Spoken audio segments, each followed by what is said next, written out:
When I was looking through the YouTube, I saw everybody saying that Vivek destroyed the Breakfast Club. Vivek exposed the racism on the Breakfast Club. There was a lot of black faces, and it's just you have a lot of these Candace Owens, Anthony Bryan Logan, Brandon Tatum's, and it's sad that they have to do that for money. Like they have to prostitute themselves, for the right. And you can't see the fact that you want to stick with a man for president that is against your interests, that is basically wants to lie and say, affirmative action is not needed. White supremacy isn't a problem. A man who has little to no voting experience. Yeah, that's the guy you want to vote. You want to vote for as a black person.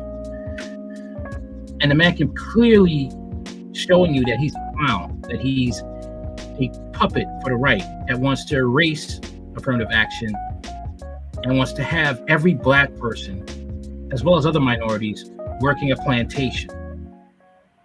That's what Vivek is assigned to do. Calls himself a non-white nationalist. Utter stupidity. And you want to be on his side. But anyway, let's get on with the show. We're going to talk about Tezlyn Figaro's response to the Vivek Ramaswamy backlash. Let's get into it. War Talk Radio live in 4K. Fair use. Oh man, I've been called everything but a child of God, and I thought I would give you guys some background on exactly what it is that you're witnessing. One thing is, it is hilarious to me that I guess Mr. Ramaswamy's supporters are not actually realizing how their comments. Some folks say that there's been a text, allegedly. Let me say allegedly, that a text has been sent out to a lot of his supporters to flood the comment section. Some folks also say that you guys do know that you can pay to get positive comments made. There's a million services out there that can do it. And but allegedly, because I actually know conservatives, believe it or not, and allegedly there's been a organizing effort to flood the comments. Now, the reason why I want to let you guys know why this is probably very likely that this has happened is it's probably exactly the truth, is because for those of you that don't know, we watch the numbers on our page. We know who the listeners are. We know how they respond. We know how they engage. For those that don't know, if you put up a video on YouTube and you get anywhere from maybe 1 to 3%, it's not even YouTube, it's just social media, period. If you get 1 to 3% of engagement, you're doing really well. So if I have a video with 100,000, so let's look at the.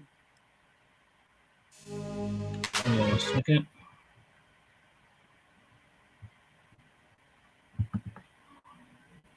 You guys, so just some games so you can tell what's authentic and what's not when there's an organizing campaign, which I think is great. I hope they can organize maybe to get their guy up in the polls, because right now he's not even close.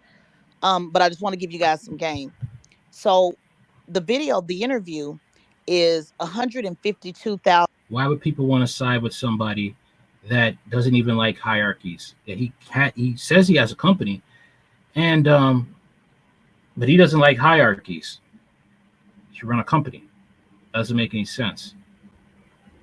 This is coming from a non-white nationalist, he likes to call himself. Views. It's not really a lot of views when we look at, other videos that do well. And I also want to make sure we understand this. The Breakfast Club is a 4-hour radio show. It's on the radio for those that don't know. I'm really putting this out here for the conservatives who don't watch the show or listen to the show and really think they're doing a big thing under the comments and saying, oh yeah, she should be let go. As a listener, I don't like this. You're not our listeners, guys, and this is how we know. I'm just giving you the game because Mr. Ramaswamy, if allegedly, if it is your campaign that have asked people to do this, they're doing way too much, and we can tell.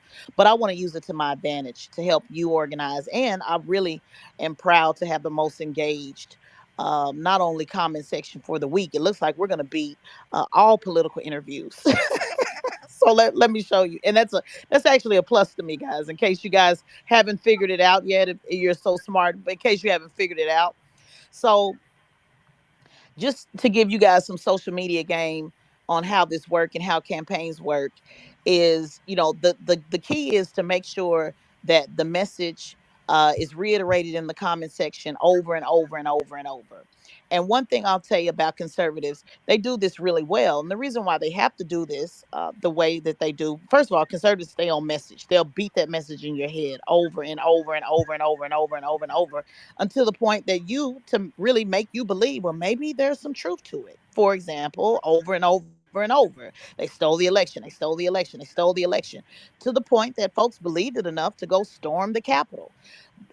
It's a witch hunt. It's a witch hunt. It's a witch hunt.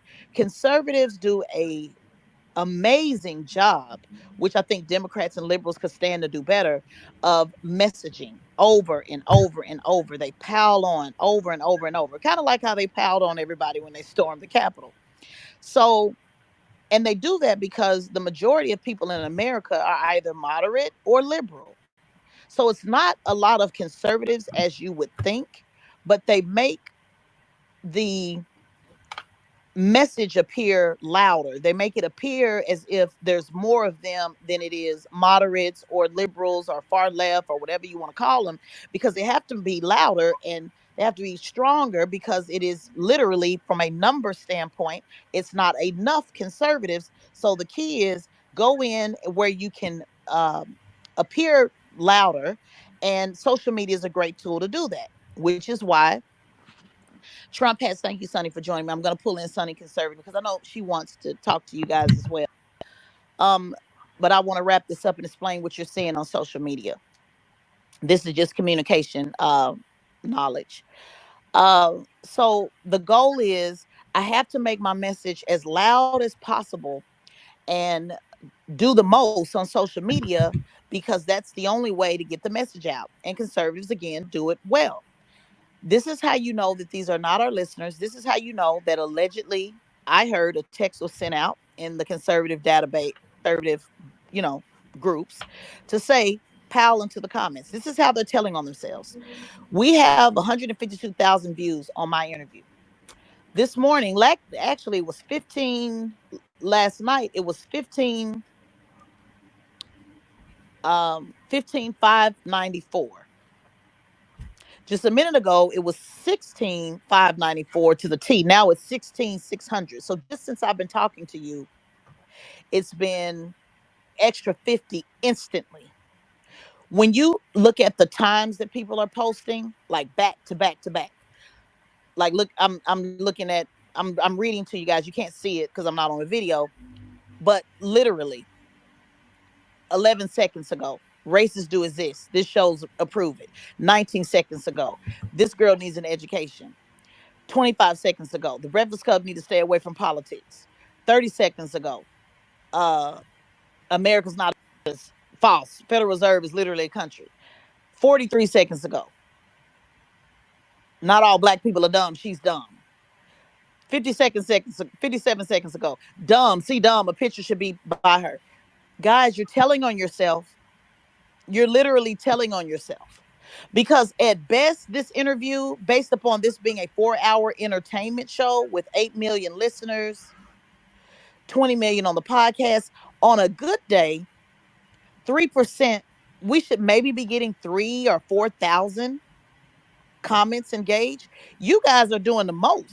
You're at damn near 17,000 comments, which tells me that the text message that went out is probably true because of the consistency of the comments, because the amount of the comments. And I'm going to say you paid for folks to do it. Some people say that you did, but I'm just showing you this guy is running a PR campaign. This is a part.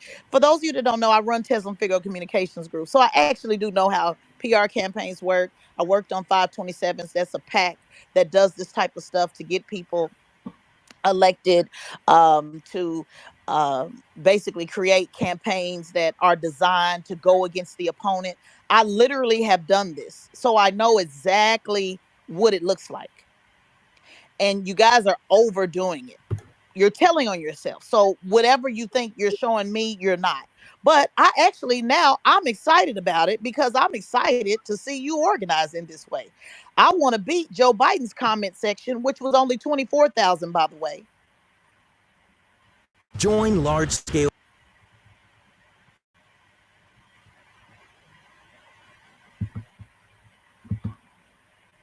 Now let me show you why. Let me show you a more blatant example on why we know this is false, why the comments are not from listeners, why we know it really is a campaign to say, hey, go flood the comment sections. And let me tell you this, there'll be no firing Tezlyn Figaro.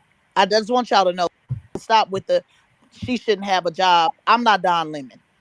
Number one, I'm not an employee. That's how far they want to go. But if it was turned the other way around, they play victim. That's how the right works. They're the same party, same victimhood, same crying when you catch them in a lie, when you roast them. Same party, just different tactics. I have a contract with iHeartRadio. I have for the last 3 years on my podcast. And can I give you some breaking news? I've said much worse on my podcast, guys. Much, much, much, much worse. I actually took it kind of light. So iHeart is aware of who they had sitting in the seat. So you guys can stop that. And also, can I also say, y'all didn't get Don Lemon fired. He was already on his way out the door. I know y'all want to take credit for that. I know Vivek, he put that on his website that he embarrassed Don Lemon. I know the timing of that appeared that you fired Don Lemon, but you didn't. You didn't. But it's okay. Neither here nor there. Let me show you why this is fake. 85 South came to the show on the same day, the exact same day. Now remember, the Breakfast Club is a entertainment show for 4 hours. So the majority of our listeners listen for entertainment. I do the news every morning, maybe 10 minutes at best. Breakfast 85 South came to the show on Friday. This was the first time that DC Young Fly did an interview since the loss of his child's mother. That's why the views were so high. The views were at 820,000 views. That's about what, 7 times more than our views? Guess how many comments? 2,377. 2,377. 85, those that don't know, they have a number one trending movie right now on Netflix. Number one in the country. They've been bouncing from one to three in the last few days. And they only got 2,377, which is about right because remember I said anything over 3%, you're doing really great. Let's look at the would you guys say that the Joe Biden the Joe Biden interview was pretty popular? Would you agree? Put a 100 up if you agree that the Joe Biden, they say you ain't black, vote for me, you're not black, or whatever he said. Would you say that was a pretty popular interview? Put a 100 up if you believe that it trended everywhere. It trended everywhere. It was on mainstream media. Fox picked it up. Um, I'm sure CNN covered it. It was on every conservative outlet. Oh man, they ran with that message. Just put a 100 up if you believe that the Joe Biden vote for me if you ain't black video was a popular video. Well, it was actually, folks. On Breakfast Club, the video received 1.3 million views and it's been sitting there marinating for 3 years. I want to show y'all how this works. And I know y'all say, well, it was so long ago. No, no, no. Somebody actually commented 3 days ago, 4 days ago, 8 days ago, 10 days ago. It's still alive. Like people still watch this video. So even after a video that's been sitting there for 3 years, It only received 24,737 comments. A video that was probably the most circulated video in political interviews in recent, in recent, if we say in recent, recent history, 5-10 years maybe, only got 24,000, let's just round it up, 25,000 comments. And it's been sitting there for 3 days and still is very active on social media because people are still commenting. So if that only got 25,000, let's just round it up. And you mean to tell me a video that's only been watched 137 times, 37,000 times, got 16,000? So we're only 7,000 away from a video that was probably the most watched in the last 5 years. Come on, guys. This is a campaign. It's a PR campaign. Just call it what it is. And so they're upset because and Sonnie, I appreciate you joining. I know he's been running from a debate with you, so I wanted you to join. And I want But that's my thing, man. I mean, you guys want to get mad and defend this dude when this dude has little to no experience, got beaten in a debate by a veteran, all right, couldn't answer certain questions, tried to frame it a different way, tried to go off tangent, and tried to, try to manipulate the conversation. It wasn't happening. She wasn't allowing it. If Vivek was a Democrat and she was a Republican, everybody would be on Tezlyn's side. Even the sellouts on the Republican side. Right? You got sellouts on the Democrat side. But they would have been that. I mean, I'm still shocked at that fact, man. A bunch of black faces were trying to gaslight everybody. It is sad. Maybe they got bribed by the Republican Party. You got to find some way to get your digital biscuits, right? I want to, I saw the comment about inspiring him to do something for civics, and that's not the point. The point is this. You guys can come up with all types of, oh yeah, she's talking about the 6th grade, and that was just saying, hey man, if you did anything other than yourself, let's go all the way back to the 1st grade. Everything that he's done has been for himself, period. Nothing's going to change the fact that your guy just started voting a few years ago. I noticed nobody has anything to say about that. They keep The thing is, like people would say, well, you know what? He may not have any experience, but there's a lot of people who don't have experience. And because of that, look what happened when you had Trump in office, okay? He really didn't have much experience, okay? He said really stupid things like Kung Flu. And let's not forget Operation Warp Speed. Okay? That's all I'm going to say about that.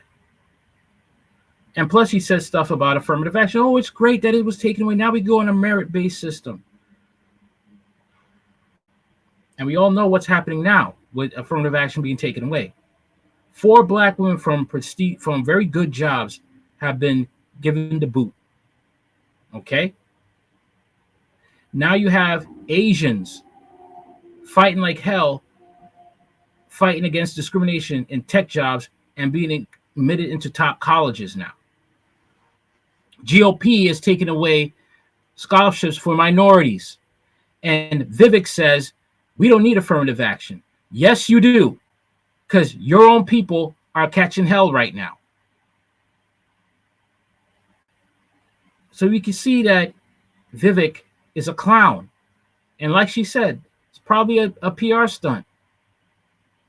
Because anybody who wants to vote for him with the little political experience that he has, you need your head examined. keep going to me. She's angry. She's black. She's aggressive. She doesn't go that hard on Democrats, which actually I do. Actually, I did with Fox News for a long time, and you guys ate it up. You loved it. Oh, the conservative loved it. Oh man, she's a veteran. That's right. We need more of her on our side. Oh yeah. Matter of fact, Michael Cohen, who threw you guys under the bus, he literally offered me fame and wealth to come over to the Republican side. In case you didn't know that, that good on Democrats, that hard on Democrats. Oh man, you need to come over to our side. We'll give you fame and fortune. For those of you that don't know that. When I first heard a ClickUp. Sorry about that.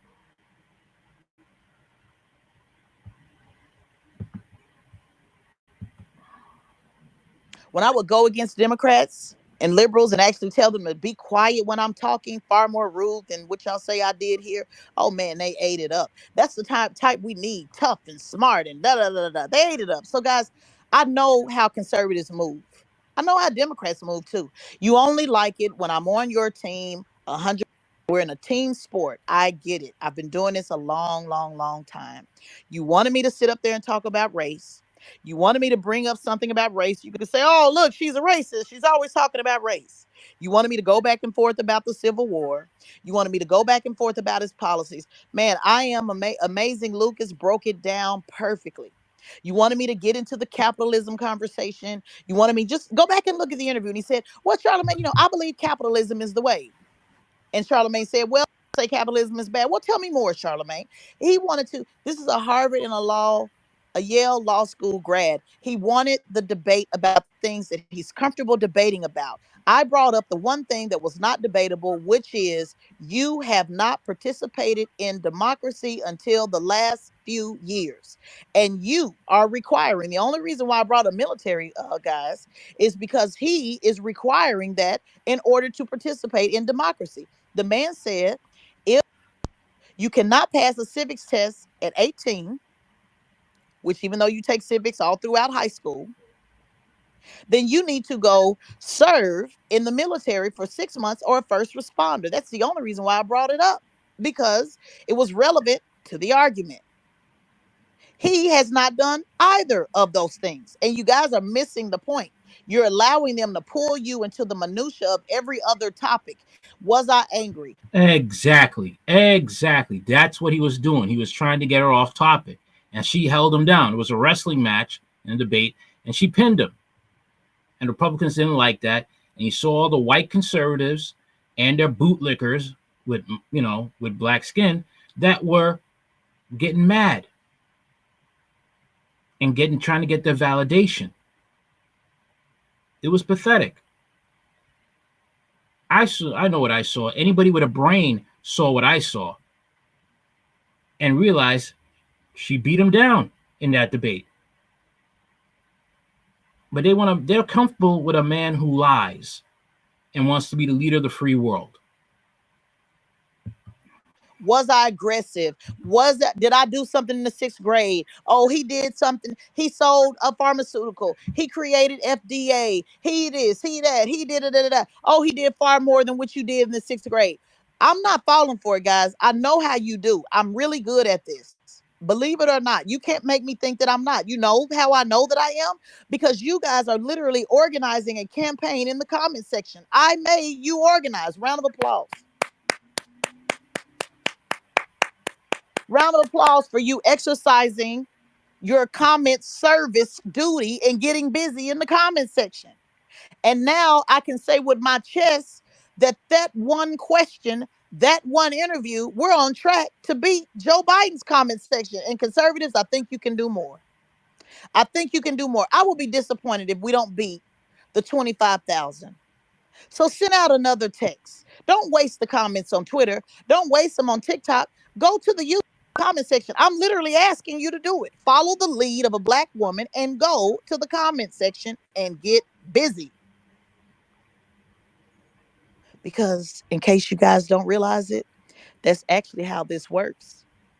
In case you guys don't realize it, that's how it works. For every comment, the algorithm pops it up. It makes it bigger. It makes the interview bigger. Can I give you guys another secret? Do you know I'm sitting next to Charlamagne the God, probably the most about in radio in history? Do y'all realize that? Like, seriously, do y'all realize that? Maybe, well, you probably don't because you don't watch the show. Charlamagne's the most talked about in probably radio, at least in my generation, in radio history. This man is talked about every day, all day, across every platform. Literally. Oh, hey, Joey, I saw you were talking about me as well. I hope you go back and rewind this, Joey. So yeah, so talking about me and oh man, I'm sitting next to the guy that is most. He literally was called an asshole. Literally, he would call himself that. So This is child's play. I want you guys to do better, Joey. Like I told you yesterday, Joey, don't waste time talking about me in the comment section on YouTube. I mean, on Twitter. Go to the comment section on YouTube and make your voice heard. Don't let Sleepy Joe, as y'all call him, don't let Sleepy Joe beat you. Did Joey leave? Did he get upset and leave? Uh-oh, did Joey leave? When I called him by name, he left. He was so talkative on the comment section and on Twitter. What happened, Joey? I want you to do a service, do a good PR service, and let's bump these comments up. Don't let Joe Biden beat you. And guess what? No matter how many times you comment, which I want 25,000, I'll be disappointed if you don't get 25,000. It's still not going to change that your guy just started voting a few years ago, and he's requiring people to meet a certain benchmark that he wasn't able to beat in order to participate in democracy. Bang, bang, shots fired. He can't live up to what he want. He want others to do. You can't. You can't live up to the bar to what he want others to do. So how is he competent to be a president again? Let's keep going. It's a PR campaign. You're doing a great job, by the way, but I want you to do better. I want you to do better. I want you to beat Sleepy Joe, as y'all call him. Beat Sleepy Joe's comments, guys. Come on, let's get 25,000. You only need about 5,000 more.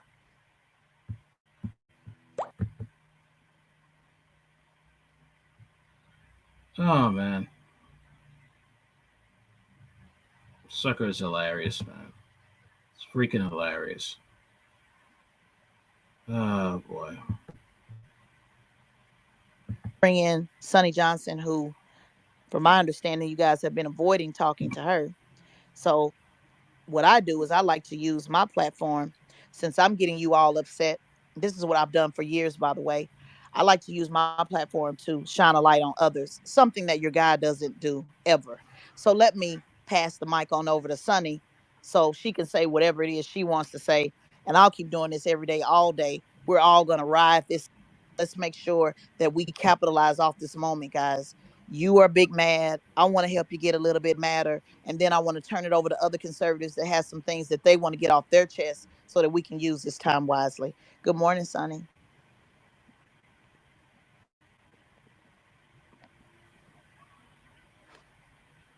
I think maybe it's not showing you. Let me add you again.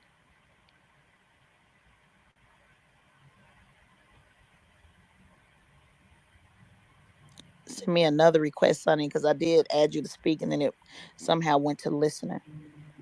Okay, there you go. You in beast mode right now. And I want to. What I like to say up front is for the people who do not understand why these conversations keep getting repeated. It's because we are given very few opportunities where we are allowed to teach without having to with prime examples that are current, right? And in this example, we are given the ability to be able to say, look, this is how these people operate. And I say this to Black conservatives, especially ones that are young and coming in, to really make them understand this, right?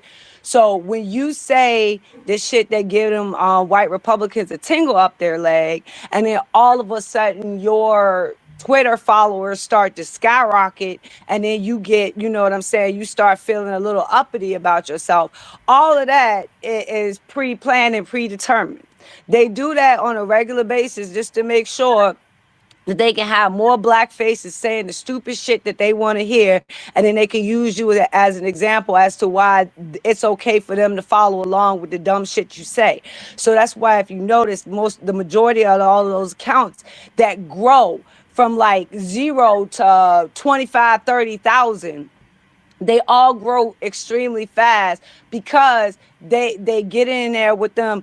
Put your hands up if you want to say anti-Black shit, and we'll help you out. Like those type of people, that's the way that these Black faces, especially on the right, have been able to grow their accounts and magnify their own voices, even when they offer nothing to the conversation at all point blank. So when we have the ability in real time to get you to see the things that are happening, instead of complaining about us taking the opportunity to make sure you see these things, a lot of you need to be making sure you take this opportunity to put these tactical plays in your mind and making sure you're able to spot them every single time they happen. Because one way that will really free up our time from having to continuously go over the exact same lessons over and over again would be for you to catch them the first time. And we are dealing with a conservative base that has short-term memory, right?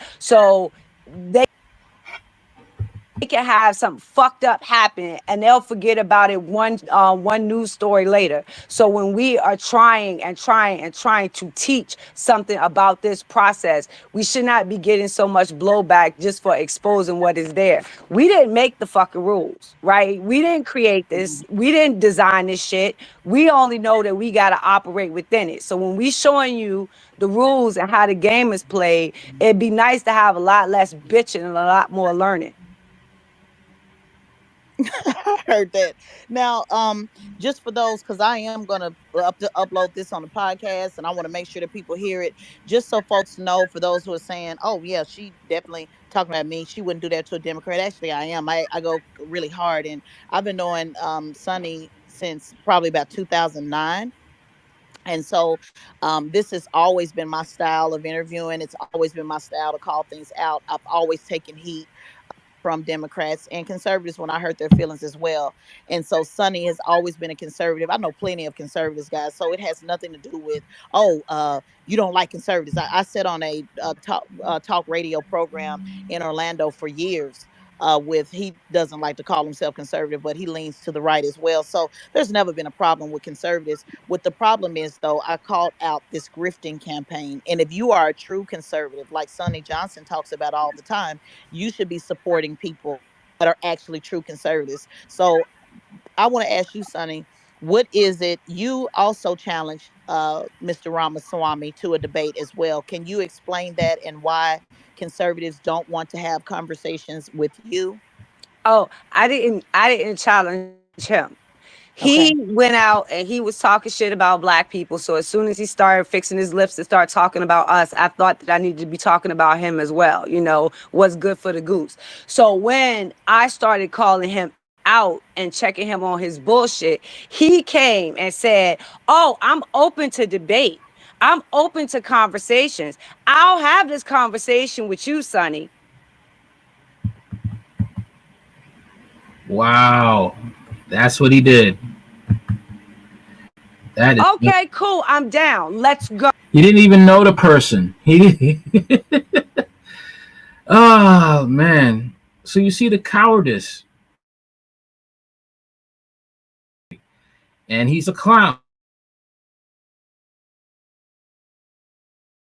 I think it's just as bad as Candace Owens trying to challenge Cardi B to a debate when Cardi B knows nothing about politics.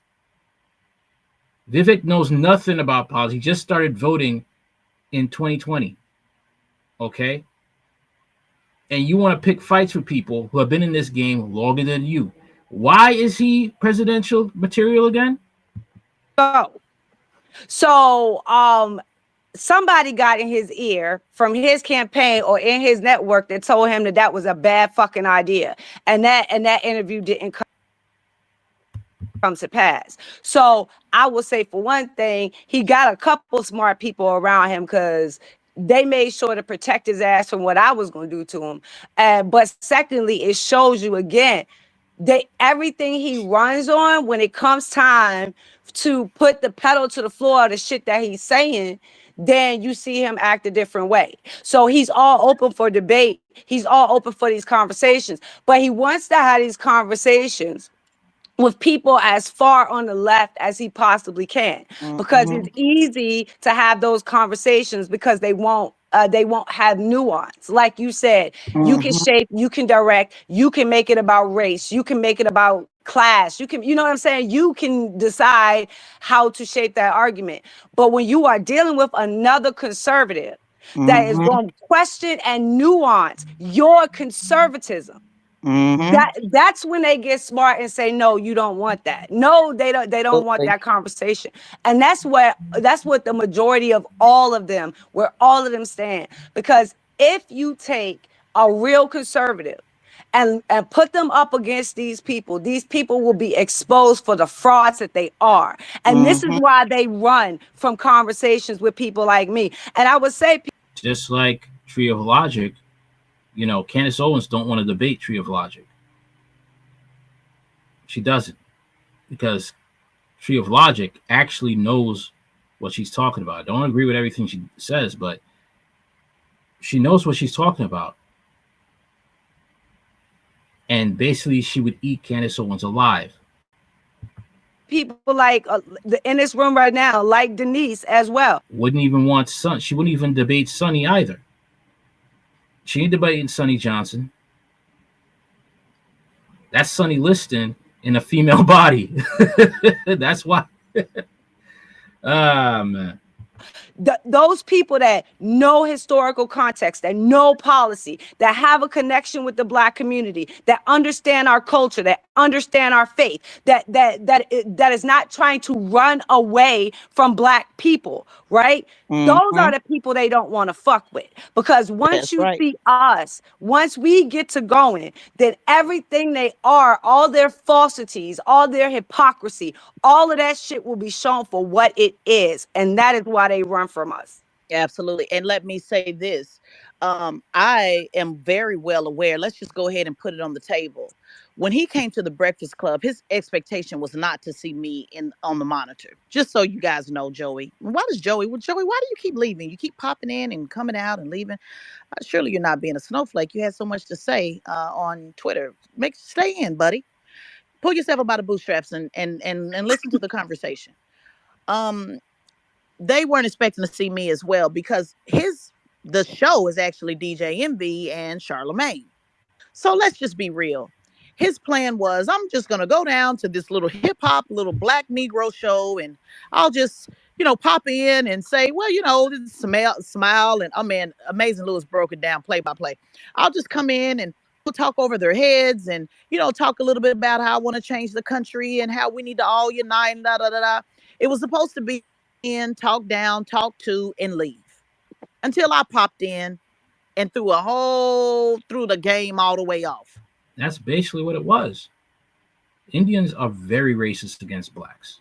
Very racist. They think they're white. They're another model minority, but they got a rude awakening. They got their wake-up call when affirmative action was no longer there to protect them. They got their wake-up call. Because he had no idea that I would be there, because they don't market me as a part of that show, and certainly not a part of the interview process. I'm really there to do the front page news. So I threw it off.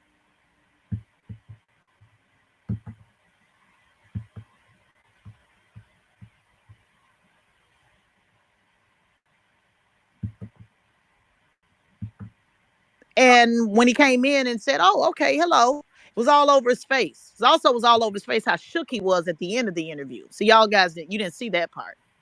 How upset he was at the end of the interview. So he wasn't expecting me to be there.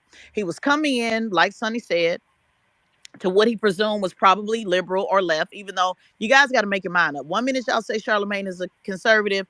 Next minute y'all say he's a Democrat. I'm so confused. I need all of y'all to get together and figure it out. But the point is, he wasn't expecting to get the conversation that he had. And he damn sure, let me just give you the game.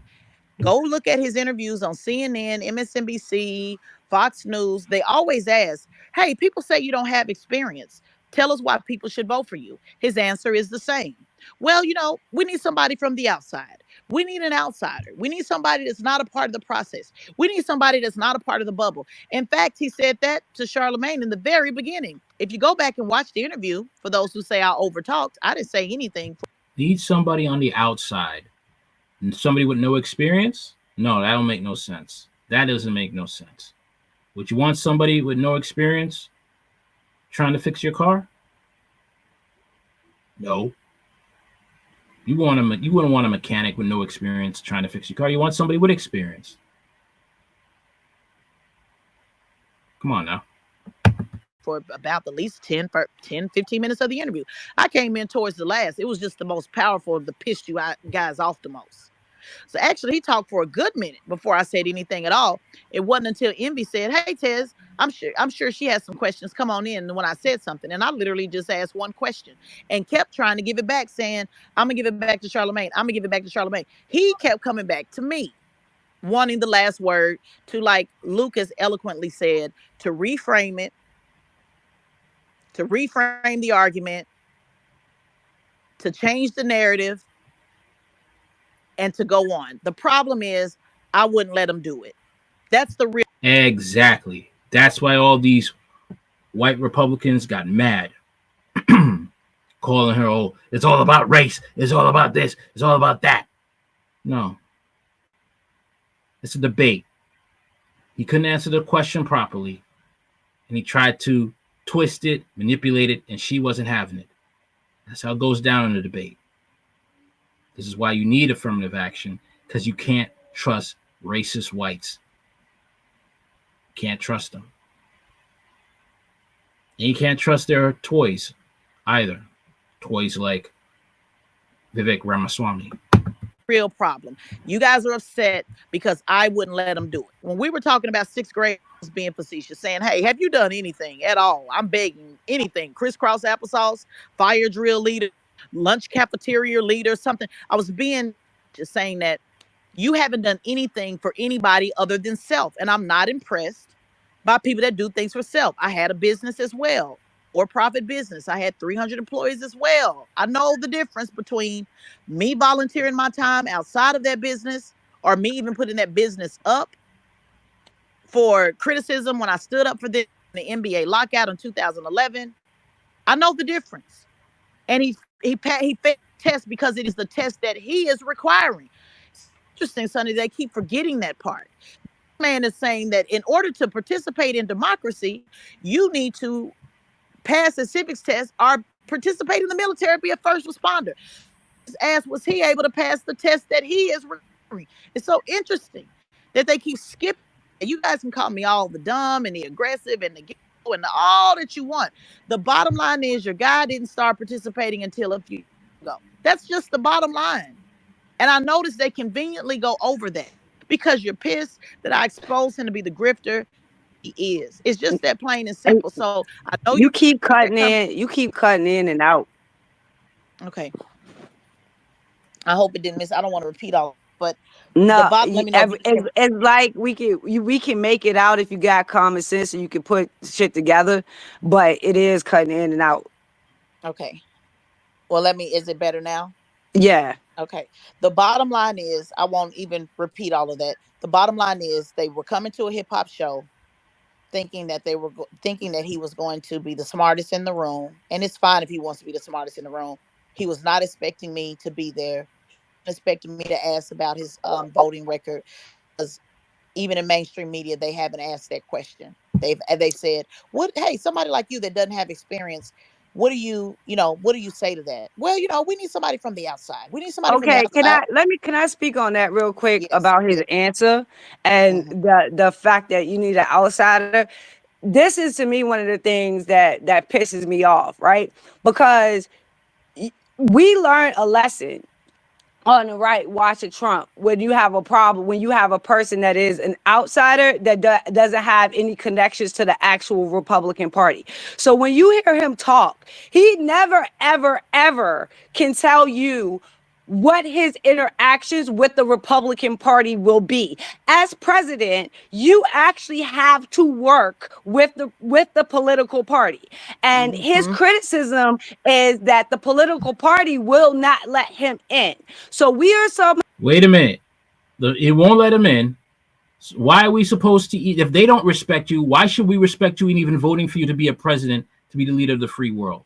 Again, why is Vivek so important to be president? I want to know why. All I'm seeing is red flags why you should not vote for him. If you do, there's something wrong with you.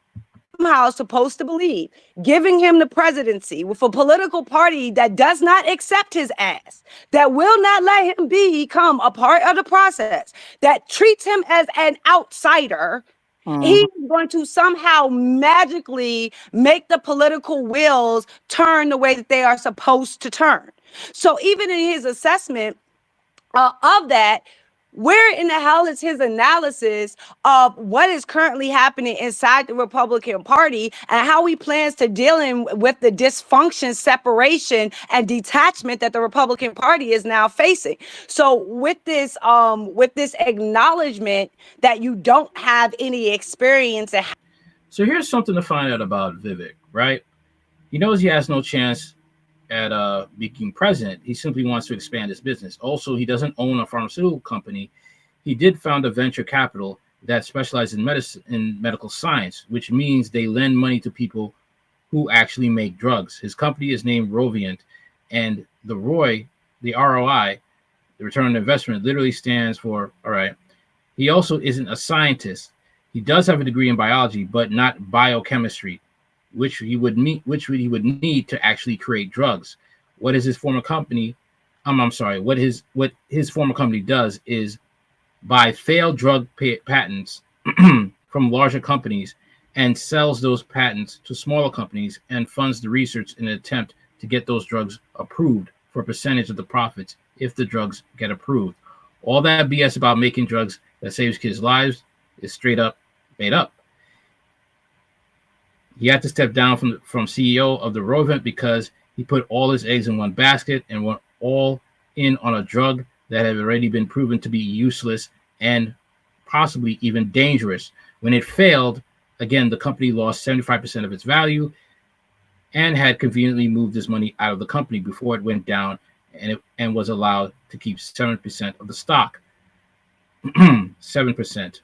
Don't get it twisted. I know I sound like I said 70. I said 7%. They bounced back, and those stocks are where the lion's share of his wealth comes from, which is estimated to be around 600 million. He also didn't come from a poor background. No, he did not. His father was an engineer, all right, working for General Electric, and his mother was a psychiatrist. They did it very well for themselves. The dude lies so much, it's ridiculous. Yeah, I was reading articles about him too. The man comes from money. Okay? This man is a liar. Why are you defending a liar? Trump is already a scumbag. Biden is a scumbag. You want another scumbag in office? how the fucking machine works. It doesn't give much credence to those who are looking at the machine, seeing all of its follies, seeing how it is broken, and realizing you don't have a fucking plan in place to fix any of it, right? And this kind of goes back to that meritocracy, because that's what the fuck they keep talking about.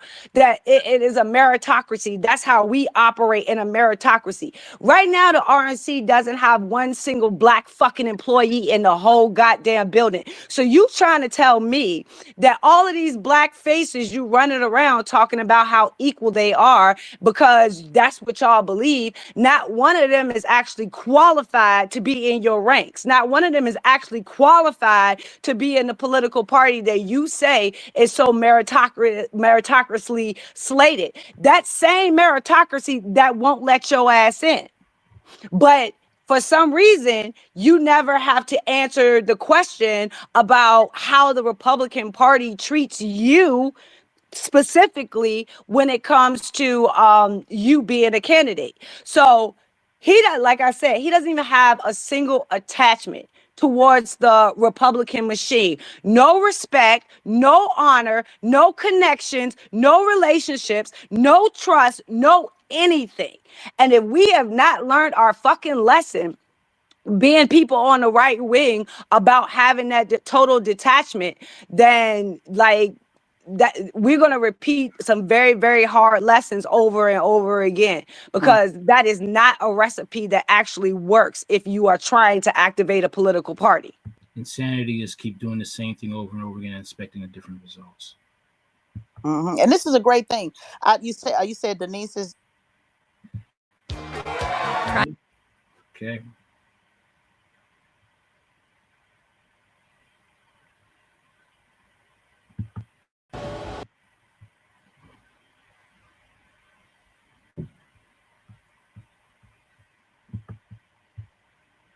friend because she's requested to speak, and Oh, I want to bring her up. she's And completely I'm down. awesome. And guess what, She's Black awesome. conservatives? Let's ride this wave. If they want to sit up and talk about me every day, we can do this every day. I'll bring in nothing but conservatives. I'll repost it on my podcast. I'll put. All right, so I'm gonna end it right now, but I've heard enough, and this guy's a clown, and you guys are picking him, and you guys are so hard up for Vivek, but this man is a liar straight through and through. And you guys are, well, we're gonna pick the person who lies less. What?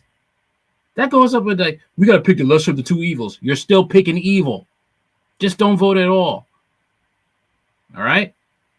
Instead of making a stupid decision over and over again and expecting a different result. That's all I got to say for now. That's it. Like, share, comment, subscribe. Later.